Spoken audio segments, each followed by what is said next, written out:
Hey everybody, welcome back to the shop. My name is Tom.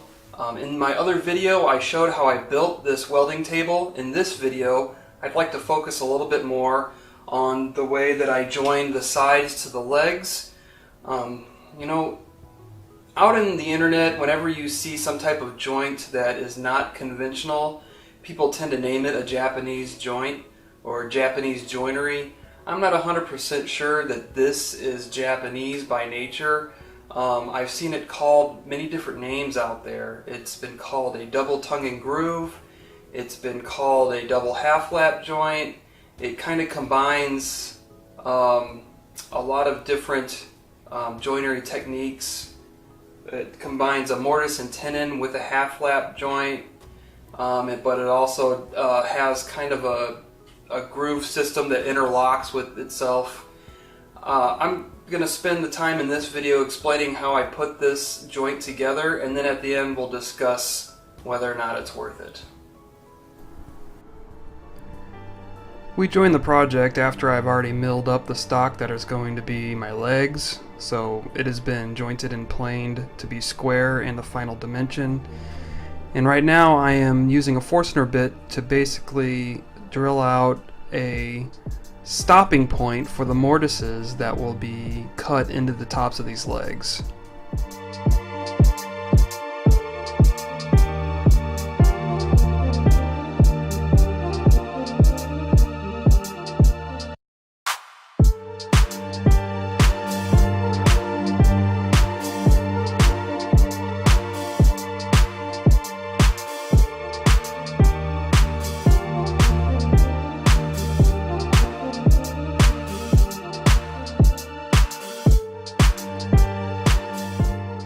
Once I got those holes drilled, I used my speed square to line up along the edges to draw the lines that will guide me on cutting out most of the waste of the mortises with the bandsaw.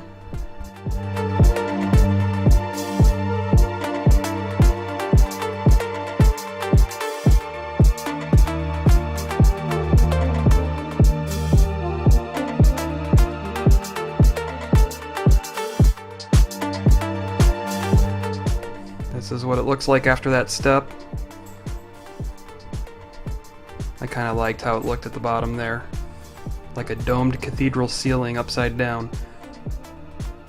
And finally I just mark out the remainder of the waste that needs to be cut out with the bandsaw to square up the corners of the mortise.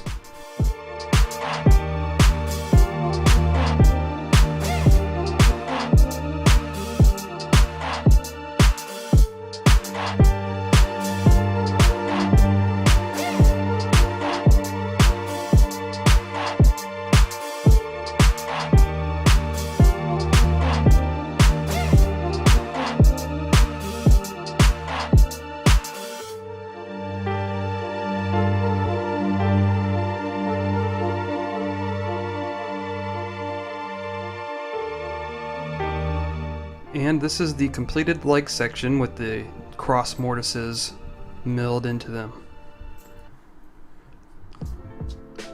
I'm doing a test piece with a piece of material I'm using for the apron. As you can see, it's a tight fit. I'm not actually cutting tenons into the apron pieces. I'm just using the full width of the boards. What I am doing is cutting notches into the ends that will interlock with each other, and that's the half lap part of this mortise and tenon joint. Here are all of those apron pieces all prepped and ready to be cut out.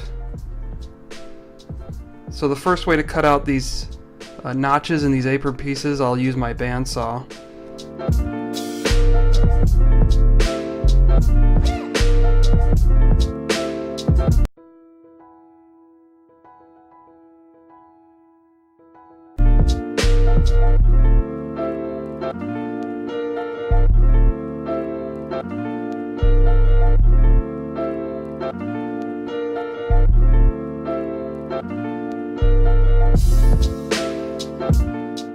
You don't have to use your bandsaw for this. As you can see, I also use my sliding compound miter saw in order to cut the start and stop points of the notch, and then once I have completed that part, I bring it over to the workbench and just knock out the waste material with a chisel. You can also cut those start and end spots with a table saw and a miter gauge, but this was the quickest and easiest way. Now you have to be careful when you're putting these together, as you will see, and this is the inherent weakness of this type of joint, at least before you assemble it. Those end pieces are very fragile and they'll break off, and it happened on a few of them for me, and so once I got the joint back together and glued all up, everything was fine.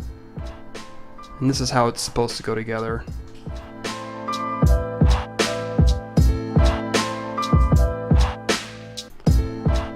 So here's a good look at the skirt, and I'm just putting the last joint together here. It slides right in nicely.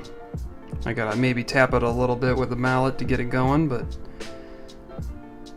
that's a good fit right there.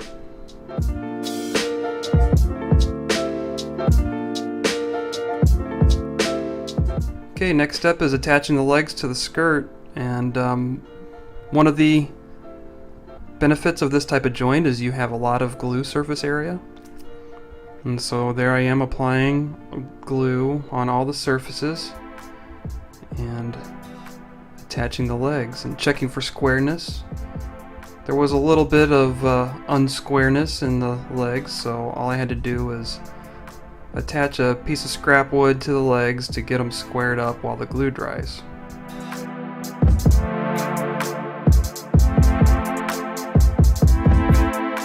This is my first time doing this type of joinery, and so I didn't really go crazy on the quality of the wood. It's all scrap wood.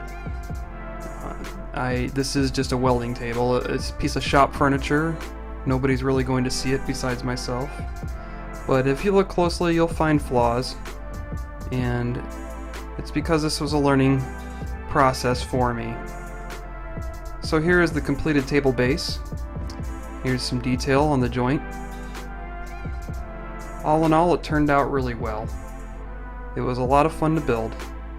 I think it looks beautiful with the end grain sticking out from the sides of the legs like this, and the nice shadow line with the leg and the skirting, and once I put the tabletop on it, it's going to look like a really good table.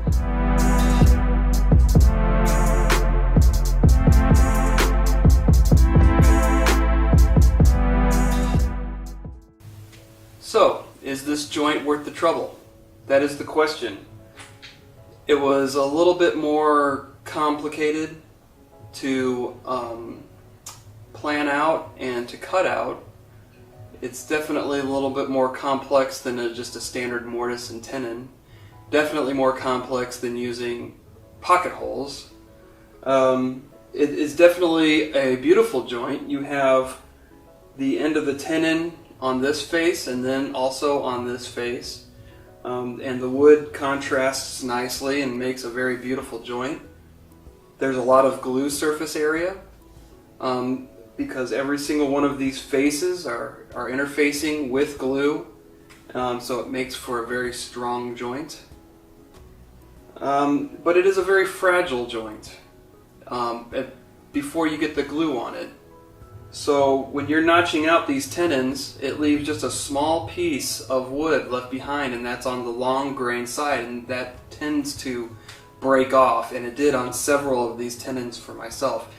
At the same time, when you notch out the leg post, you're leaving these very thin pieces of wood that are also prone to breakage, especially when you're dry fitting or just trying to get that fit perfect.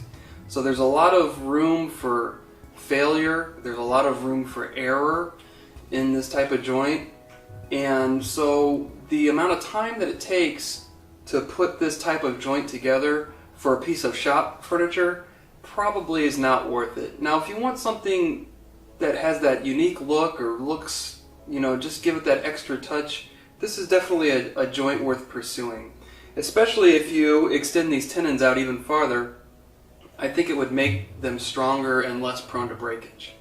But go ahead and let me know what you guys think about this style of joinery down in the comments below. I did have a good time making it, and I learned a lot as I went along. And so I invite you to go ahead and give it a try. Let me know what your experience is. If you like this video, give me a thumbs up. And if you like these types of videos, go ahead and subscribe, because I make a lot of them. I usually come out with 1 or 2 a week. Thanks for watching up to this point. I appreciate all the comments and the participation I get on my videos.